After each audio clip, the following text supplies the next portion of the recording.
Você que esperou por esse vídeo por tanto tempo, hoje terá o que você tanto queria. Ou a videoaula de biologia, da qual você pode estudar para a prova e passar nela, porque hoje em dia é até difícil não passar. Então, primeiro eu só tenho que começar falando uma coisa. Você que acha que vai ver tudo isso e vai, ir bem, você tecnicamente vai bem, mas eu te aconselho a ir depois nas páginas do livro. Por quê? Bem, porque tudo que eu vou fazer aqui é literalmente um resumo. Se você realmente quer chegar a mais e dar uma olhada no livro, sabe? Ver mais, aprofundar, ver no livro. Porque o livro tem tudo que você precisa. O que eu tô fazendo aqui é só literalmente lendo o livro e meio que transcrevendo para vocês de uma forma mais rápida. Ok. Sobre a prova mensal de biologia. Coisas que vão cair. Ecologia. Vamos ver cadeia alimentar.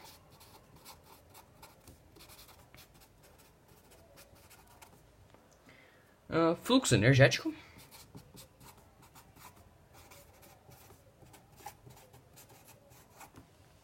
Vamos ver. Os materiais não degradáveis.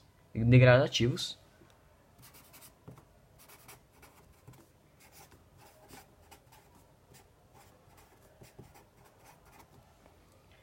Os biomas. As áreas de transição, falando nisso, pro ar, ele disse que não iria cair. Mas eu vou colocar aqui de qualquer jeito, porque talvez caia pro B. Não sei se vai cair pro B, mas se cair, eu coloquei no resumo. Então, biomas do Brasil.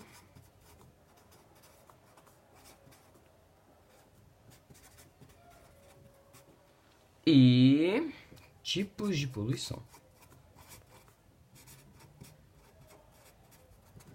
Bem, vou começar do primeiro mesmo. Essa aqui é meio que uma ordem do que ele explicou. Do que ele foi explicando, né? Tirando que esses materiais não degradativos foram depois do Biomas do Brasil. Mas tá valendo.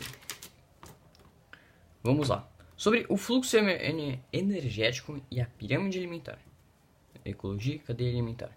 Fica mais ou menos assim. Primeiro, a gente tem o fluxo de energia, que eu acho que vocês não vão precisar decorar isso, mas é bom saber. É meio que uma pirâmide. Bem, o próprio nome já diz. Uma pirâmide com 1, 2, 3, 4, 5. 5 fases. 1, 2, 3, 4, 5. Com a última tendo o menor fluxo de energia. Primeiro, toda a energia ela começa com os produtores, que ficam na base. Lembre-se, é mais ou menos assim. Toda a energia que é retirada daqui, ó. Toda a energia que o segundo bloco tira, vem daqui. Toda a energia que esse aqui bloco tira, é desse aqui. Tem meio que depois, aqui meio que um solto, sabe? Eles se soltam, eles pegam energia de outros lugares. Mas lembrem-se, esse daqui sempre vai pegar energia desses três. Esse aqui sempre vai pegar desses dois, esse aqui sempre desse um. E esse aqui vai pegar a energia do sol, porque são as plantas que fazem a fotossíntese. Então, aqui temos os produtores. Aqui temos consumidores primários. Aqui temos consumidores secundários.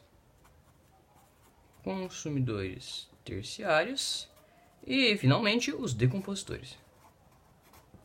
Subi um pouquinho aqui. Meu Deus, não tava gravando ali, mas deu para entender. Esse aqui sempre vai pegar de baixo, esse aqui sempre vai pegar de baixo, sempre assim, uma pirâmide. E tem os números aqui, não vai ser preciso, se vocês conseguirem ver, mas só para saber, tá? Quem são os produtores? Os produtores são as plantas. Enfim, as plantas pegam energia do sol, da água e as transformam em energia. Então os produtores sempre vão ser as plantas. Aí pensa que, por exemplo, o consumidor primário, ele vem cá e ele come do produtor. Aí ele tirou a energia dos produtores. Aí o secundário vai lá e come uma planta ou um primário. Você mata um primário. Aí ele tirou desses dois. Você vai tirando, até chegar nos decompositores. Como tipo, esses daqui morreram, eles vão lá e decompõem. Existem 3 tipos de, digamos, animais. Os autótrofes, que são capazes de formar o seu próprio alimento. Então, já vem da palavra auto, que é a palavra de si, sabe? Conseguir fazer uma coisa por si mesmo. Então, esses aqui, eles conseguem um alimento por si. Os heterótrofes, que eles são considerados como primários, secundários e terciários. Os primários sendo os herbívoros, só comem plantas. Os secundários sendo considerados os carnívoros, que só comem animais. E os terciários sendo considerados como os onívoros, que comem dos dois. Nós, por exemplo. E... só colocar aqui. Éter, que ele necessita de outra fonte. O que eu posso colocar aqui? Necessitam de outra fonte. Outra. E os decompositores, que por processos degradativos biológicos, eles conseguem sua energia. Os exemplos são fungos e bactérias. O próprio nome já diz, né? Nem precisaria colocar uma coisa aqui explicando isso. Mas já dá pra saber. Esse é praticamente o fluxo energético e a pirâmide alimentar. É sempre assim. Esse aqui vai produzir, esse aqui vai decompor, esses aqui vão comer. E pronto, vamos ver. Segunda coisa, fluxo energético. Já expliquei. Alimentar. Materiais não degradativos. Próxima folha. Cheia de bolinha. Vamos lá. Existem 4 materiais que não são degradativos. Eles simplesmente não vão embora. Uma vez que eles entram, eu tenho que entender uma coisa. Quando um material desses entra na cadeia alimentar, ele não sai. Ele simplesmente não vai sair. Vai ir até o decompositor e aí vai meio que voltar. Esses são materiais degradativos. Antibióticos, hormônios, metais pesados. Isso aqui é um E. Isso aqui também é um E. Meu Deus, a escrita tá legal. E radiação. O Jean falou que esse aqui não vai cair muito, porque ele não explicou direito. Mas só para que você saiba, radiação alfa, beta, gama. Aquelas letrinhas bonitinhas gregas que todo mundo deveria saber, pelo menos eu acho. E pronto. Alfa, beta, gama. Gama assina pior, alfa assina meh. Aquela que não passa nem por papel. Então tá valendo. Vamos lá. Começando por antibióticos. Do primeiro, né? Antibióticos são... Bem, a gente ingere antibióticos, eles entram no nosso corpo e eles não vão embora. Eles ficam lá e eles, bem, são antibióticos. Eles matam, por exemplo, bactérias. E eles não saem do seu corpo até a sua morte. Então, eles sempre vão ficar em você. É bem simples isso. Hormônios. Vocês já ouviram falar disso, de hormônios, essas coisas, por exemplo, em galinhas, sabe? Em chiqueiros, em animais, porque eles utilizam isso para crescer mais. Os hormônios são materiais que você coloca nos animais para eles crescerem mais rápido. Então as pessoas, tipo, um fazendeiro vai lá, por exemplo, e usa um hormônio na galinha. A galinha ela vai crescer muito mais rápido e vai ser muito mais forte. Então isso é muito benéfico para a economia, mas não para nós, porque ele não vai embora. E eles podem, eles ficam no seu organismo e eles podem bloquear algumas coisas. Por exemplo, os hormônios, sabe? Eles param as produções de hormônio, mesma coisa, né? Estranho, né? Mas eles entram no seu organismo e não saem. E eles prejudicam o seu organismo. Eles se instauram, sabe? Em um dos seus órgãos. E metais pesados. Esses são interessantes, porque eu gosto bastante. Os metais pesados, se ele perguntar se você pode citar algum, cita o mercúrio, que é o Hg, ou o chumbo, que é o Pb. Esses materiais, quando eles são utilizados, por exemplo, o mercúrio, ele já foi muito utilizado no garimpo do ouro, porque ele é um material muito denso, ele consegue separar o ouro dos outros materiais que são muito mais leves, muito menos densos. Então, ele era utilizado no garimpo, sabe? Quando você pega aquela peneirinha e coloca na água, e aí ele entrava na corrente de água e as pessoas bebiam da água, ficavam doentes, por exemplo. O mercúrio, por exemplo, e o chumbo, eles são, quando eles entram no seu organismo, eles podem causar ou potencializar as chances de você desenvolver um câncer. Então eles são materiais cancerígenos. Quando eles entram na sua corrente sanguínea, por exemplo, se eles se instaurem em algum dos seus órgãos, eles vão prejudicar o órgão, eles vão ficar naquele órgão e eles vão causar problemas para você. Eles causam problemas no corpo todo, para falar a verdade. Então, se você ingere algum, sabe, ele não sai, tipo, por exemplo, se um animal ele come ou ele bebe uma água com mercúrio ou com chumbo, ele vai morrer, e aí o animal que decompor ele ou que comer ele vai também ficar com chumbo no corpo dele, ou o chumbo vai ficar no solo. Então, é bem ferrado isso aqui mesmo. É difícil. Radiação, já falei, talvez não caia, mas só para que você saiba, a radiação, quando ela entra no seu organismo e ela passa pela sua corrente de DNA, por exemplo, que a gente tem uma correntezinha aqui, ela é que nem uma bala. Ela acerta aqui. Quando ela acerta, ela quebra o seu DNA. E ela quebra o DNA, o que ela faz? Ela muta o seu DNA. Então ela também causa câncer. É assim que ela causa câncer. Ela entra no seu organismo e ela quebra o seu DNA, ela muta as suas células e ela causa câncer. Porque câncer é o quê? Uma mutação de célula que se coloca a sua existência em cima da sua. Então acabam os materiais não degradativos. Vamos ver, próximo. Biomas do Brasil.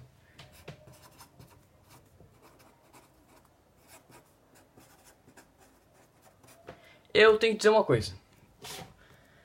Nem na minha sala. Dizem que o Jean não explicou muito bem isso. Ele explicou tudo, mas parece que as pessoas não prestaram muita atenção. Também é uma coisa meio difícil porque tem muita coisa. Muita coisa. Tem muito bioma. Olha só. Floresta Amazônica, Pantanal, Campos Cerrados, Caatinga, Mata Atlântica, Pampas ou Campos Sulinos, Mata dos Cocais, Manguezais, Matas das Araucárias e Restinga. É muita coisa. Vai por mim. Então, seria muito difícil colocar todos eles numa prova. E o que eu aconselho vocês a fazerem? Livro. Simplesmente livro. No livro tem tudo o que você precisa. Inclusive nessas páginas aqui, ó. Eu vou explicar os biomas, sim. Mas essas páginas explicam tudo. 639, 640, 41, 42, 43, vamos lá, 44, 45 e é o fim? Não, 46 e 47. Fim. Todos os biomas estão ali, tá? Todos. Sem exceção. Caso você precise deles, claro. Vamos começar pela primeira, né? Aqui no meu caderno é a Floresta Amazônica. Que vai cair. E vai cair muito. Ah, você pode... Eu aposto com você que vai cair no mínimo 2 exercícios disso. Floresta Amazônica é muito importante no Brasil. Então, o que é a Floresta Amazônica? Eu vou desenhar um Brasil aqui. Meu Deus. Isso aqui tá pior do que os desenhos que o Rodrigo fazia. Mas tá valendo. Aqui temos a região Norte, Nordeste, Sul, Centro-Oeste e Sudeste. E onde é que fica a Mata Amazônica? Na maior parte, ela fica no Norte. E ela pega a maioria dos estados do Norte. E também fora do país, falando nisso. Tipo, ela não só está no Brasil, como ela está, por exemplo, em países como Paraguai, Peru, a Bolívia também, né? Não, Paraguai não, Bolívia. A Bolívia, o Peru, Venezuela, Colômbia, um monte de país. Ela é gigantesca. Então, tem uma coisa que essa área aqui, ela deveria ser um deserto. Mas ela não é um deserto. Por quê? Porque tem um rio aqui. Que vocês, obviamente, conhecem, não?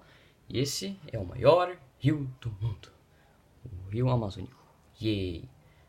É um rio gigantesco, tá? E ele prevê que essa área aqui vire um deserto. Por exemplo, lugares aqui, ó.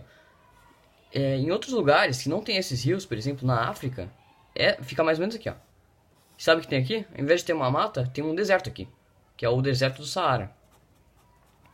Em outros lugares um pouquinho mais baixo, por exemplo, aqui, ó, na Austrália, que a Austrália é bonita, hein? No centro da Austrália tem um deserto. Então essa área era para ser um deserto, mas ela não é por causa do maior rio do mundo. E é isso que faz ela não ser um deserto. Vamos lá. Outras características importantes da Mata Amazônica é que ela é uma mata densa, uma mata com vegetação gigantesca, e ela é muito densa. Tanto que em inglês o nome dela é rainforest, que a tradução seria tipo mata de chuva. Ela é densa e tem muita chuva, chove muito lá. E chuva. Ela costuma alagar de vez em quando, mas não é muito. Também não é um solo rico. Por quê? Porque como chove muito lá, os nutrientes que caem da... Eu esqueci o nome, era serra alguma merda. Mas é uma camada que fica em cima do solo. Que ela é feita por materiais compostos, folhas que caíram, galhos, e ela é humus praticamente. É um composto gigantesco de materiais. E são muitos nutrientes aqui, é muito importante isso. Só que como chove muito lá, esses materiais são levados. Então a área de profundidade da mata amazônica, não é profunda. Isso quer dizer que não é uma mata rica. Diferente, por exemplo, do Cerrado, que é uma mata super rica, porque quase não chove lá. Então tem uma área gigantesca de profundidade de nutrientes, só nutrientes. Louco, hein? Ok, o que mais tenho eu que falar? Vamos ver. Vegetação de grande porte. fica no norte, muita água, e também está sendo desmatada, muito rápido mesmo.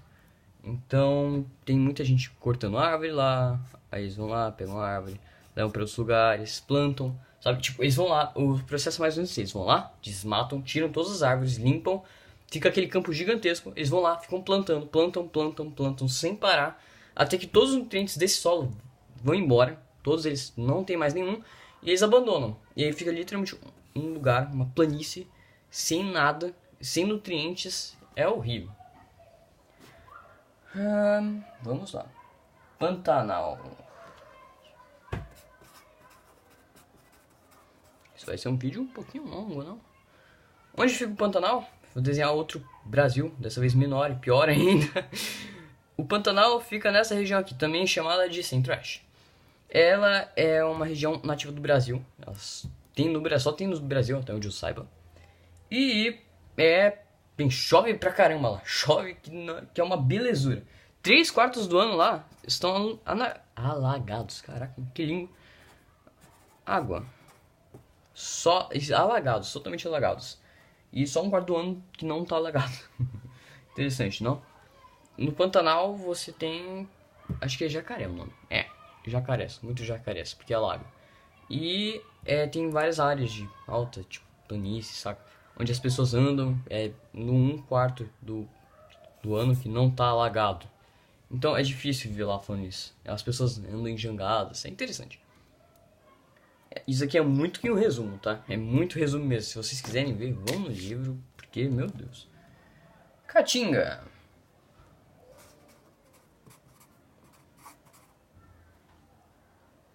É Caatinga e Cerrado, certo? Exato.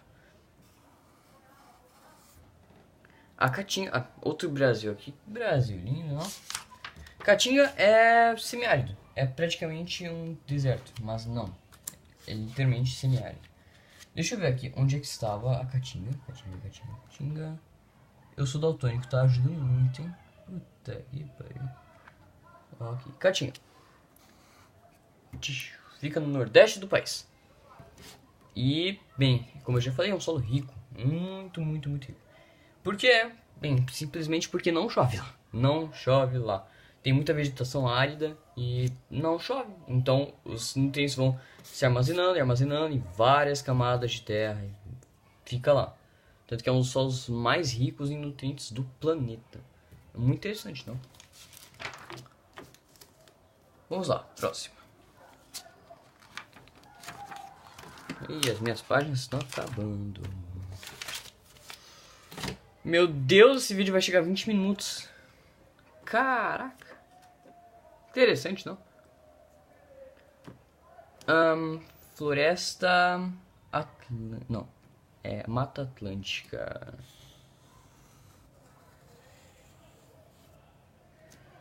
Mata Atlântica, vamos lá.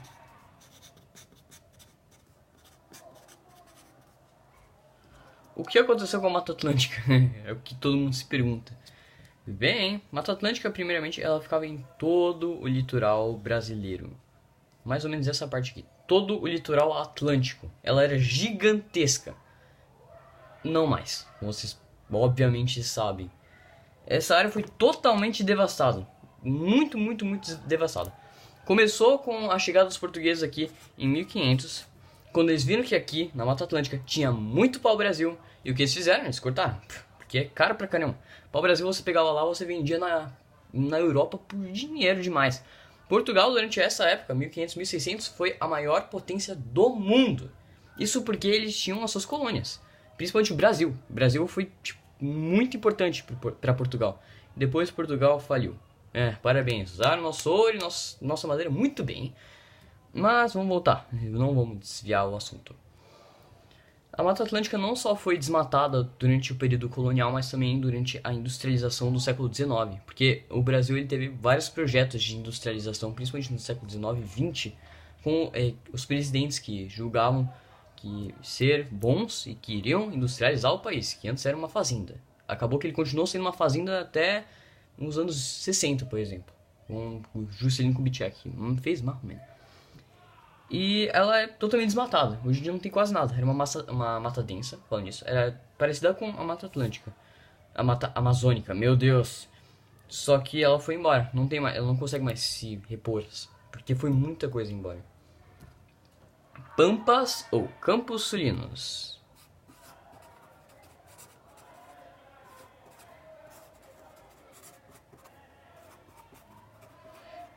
Será que a minha bateria vai acabar? Ou a minha memória vai acabar antes de acabar isso? Tomara que não, né? Tomara. Vamos lá. Pampas ou Campos Sulinos. Bioma temperado. E vamos lá. São principalmente campos. Literalmente campos. Eles ficam... País, de novo aqui, um Brasil. Brasil lindo. Parece uma coxinha de frango. Ficou no sul. Oiche. Tanto faz. Sul. E eles são basicamente campos gigantescos com exatamente quase nada. Tipo, literalmente é um campo.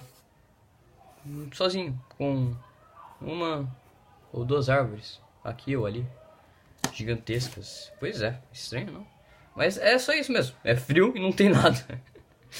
E as araucárias são aquelas plantas que a gente encontra, sabe? Muito famosas. Que elas têm meio que uma...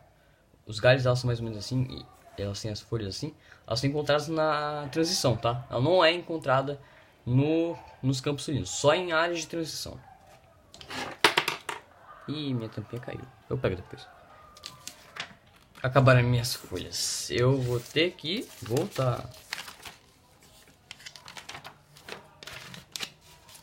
Cara, esses canal desse dinheiro e tenho certeza que eu iria gastar isso em canetão e folha. Então, por favor, me doem dinheiro aí, tô precisando. Ok, Mata dos Cocais.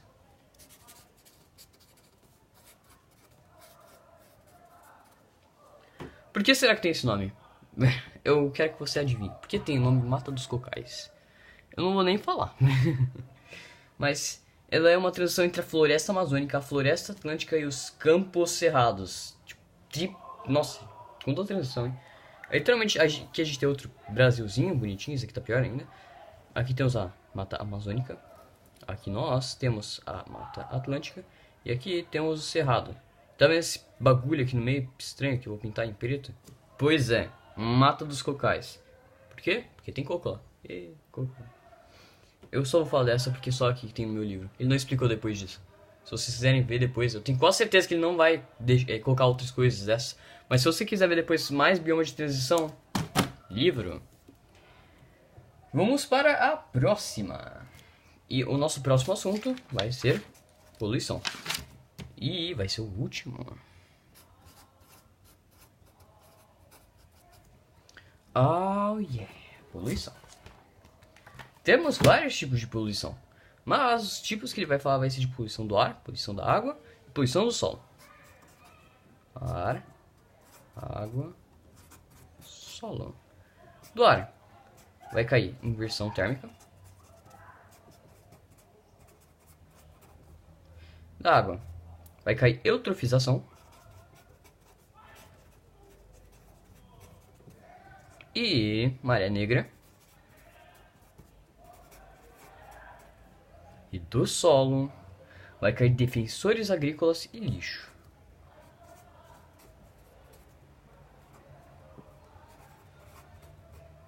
Subir um pouquinho.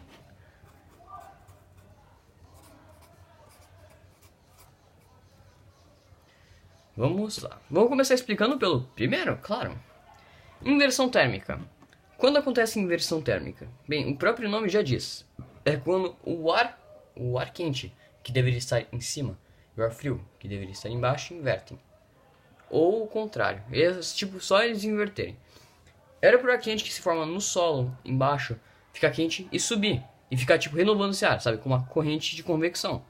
Tipo, o ar quente sobe, o ar frio, que desce pro solo, aquece. E aí, ele sobe. E aí eles ficam rodando e rodando. Meio que renovando o ar. Eu tô com 10% de bateria, tem que acabar isso logo. Eles ficam renovando o ar. Bem, até aqui inversão térmica. Isso não acontece. Qual é o principal efeito disso? Poluição. Poluição no ar. Quando o nosso carro, por exemplo, ele solta toda aquela fumaça ela sobe, ela fica numa única camada da atmosfera e ela fica parada lá. E ela não sai. Então, e o que ela faz? Ela bloqueia os raios solares. Isso quer dizer que agora o ar frio que deveria cair e ser aquecido no solo, ele não cai. Ele não é aquecido no solo. Ele fica parado. Quer dizer que o ar frio ele fica tipo, parado, simplesmente parado. E o que acontece? A poluição ela cai também. Então ela fica toda aquela neblina, vocês conhecem? O que a gente chama de smog. Ela fica parada. Sabe, já viram aquelas imagens da China, por exemplo? Tem uma barreira gigantesca de poluição, você não consegue ver quase nada, as pessoas usam máscaras. É aquilo, praticamente aquilo. O ar fica lá embaixo, cheio de poluição. Isso é horrível. Vamos lá. Ah, também o ar quente fica também de vez em quando o ar quente fica